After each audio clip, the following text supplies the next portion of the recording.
That was really wonderful, Alan. I've never heard it played quite that fast. That was in 58 seconds. Yeah, well, usually I do it in about 56.5. But piano, the action on that piano is a little rough, so slowed me down a little bit.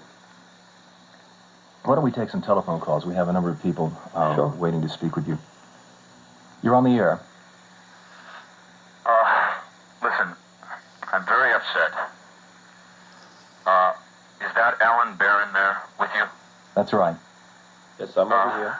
Tell Alan Barron that this is Lester Aimsley. Well, Alan Barron has a pair of headphones so he can hear everything you say. Well, as Alan Barron well knows, I'm Lester Aimsley.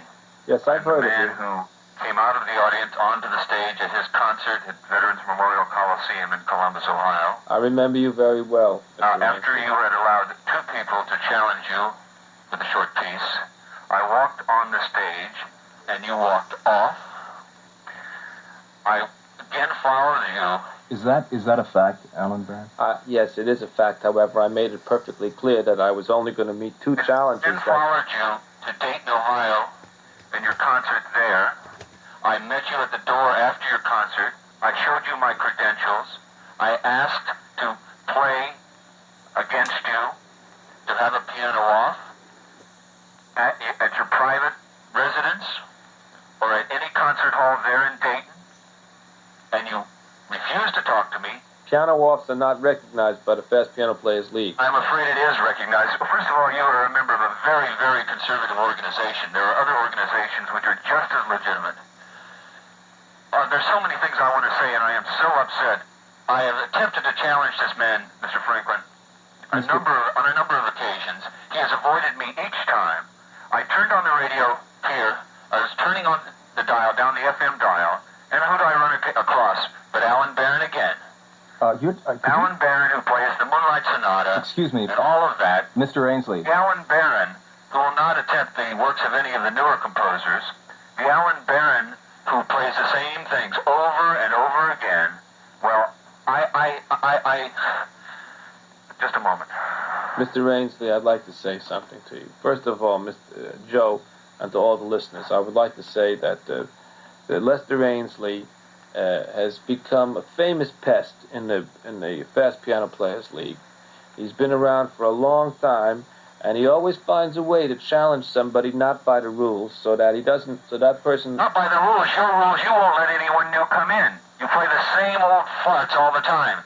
These old guys get up there older than you. Well, I'll let anybody play me at any time as long as he's willing to abide by the rules of the Fast Piano Players League. Where are you right now? Mr. Franklin? First of all, my name is Frank, not Franklin. Joe Franklin is someone who has... On your television show, they told me... If you're in New York City, Mr. Aimsley, you can come right down to this studio right now, and I will challenge you at once. I'll challenge you now.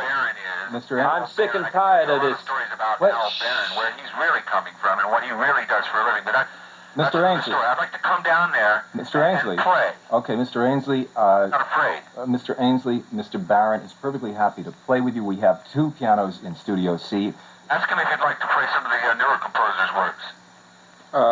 Have you ever tackled any of the Australians? Mr. Aimsley, let me say to you right here and now that any piece written after 1910 has not been recognized by the Fast Piano Players League for the very for the very simple reason that to play it quickly, to play it fast, has absolutely no meaning whatsoever as far as artistic merit is concerned. And furthermore... How come you never attempt Whispering Temple?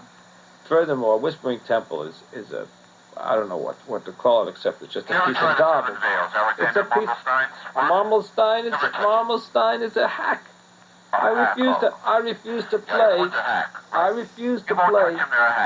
Yeah, well, you see, Mr. Aimsley, this is one of the reasons why...